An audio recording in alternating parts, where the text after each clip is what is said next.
Hey there! If you're going to apply for an EPA Brownfield Grant, building an effective Brownfield Grant team is non-negotiable. These projects are no joke. There's a lot to juggle. You have the technical stuff, money stuff, people stuff, and of course, compliance with all federal requirements. The right team can be the difference between success and failure. Think of it like forming your superhero squad. Each person brings a special power. And spoiler alert, pulling in community partners from the beginning will make you the hero, not the villain. But assembling this dream team? That's the tricky part. Communication is key, especially when your team is part in-house, part external, and part who's supposed to handle that? So, what's a grant team? Picture it as your go-to crew for keeping the project on track. They're there for you at the beginning when you're putting together your application, and ready for action once the grant is awarded. So, who are the main players on your team? Project manager, the captain of the team who knows all the rules, especially compliance and grant requirements. Technical experts, your qualified environmental professionals will be your cleanup, assessment, and redevelopment superstars. Financial manager, aka the person who makes sure that you don't blow the budget and you pay the contractors on time. Community engagement coordinator, the one who gets the community excited instead of annoyed. A master of transparency who shares information with everyone. Legal expert, because federal forms and contracts don't read themselves. Purchasing agent, they keep you from breaking the rules when you're searching for contractors and consultants. And your EPA project officer.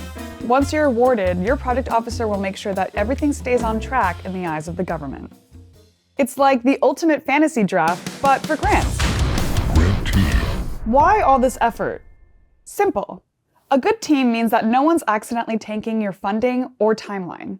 Plus, bringing in outside help fills any gaps so that you're not stuck Googling, what is federal compliance at 2 a.m.? What is the timeline? Here's the cold, hard truth. You have to start early. The early bird gets the grant, as they say. First is the application phase. Assemble your team well before the deadline so they can help you write a top-notch proposal. Pro tip, figure out who's doing what, especially with the big jobs like legal, finance, and outreach. Next is the implementation phase. Once the grant is approved, hit the ground running. If you're hiring outside pros, leave enough time to make sure that you're complying with EPA rules and regulations. All right, here's how you build this dream team. Check your internal team. What can your current staff handle? If the answer is everything, just double check and triple check. Call in the experts. Need outside help? Find the pros who can fill in the gaps. Don't cut corners here. Make sure that you're complying with federal procurement regulations. Coordinate with the EPA. They're like your grant compass. Use them. Your regional EPA office will be the best resource to help you develop a request for proposal that complies with regulations, clearly articulates the services needed, and is executed in good faith. Hire right. After the request for proposal is developed and comments are received, grab the best people for the job, and keep the government happy. Kick things off. Bring everyone together both internally and externally, set the plan, and move ahead. Wrapping up, the bottom line is this. Building a good team is not just helpful, it's essential. Start early, get the right people, and set them up for success. Trust me, your future self will thank you. Thanks for watching.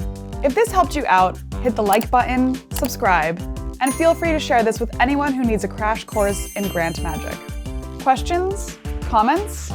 Drop them below or email us at tab@njit.edu. Oh, and don't forget to schedule a call at njit.edu/tab. See you next time!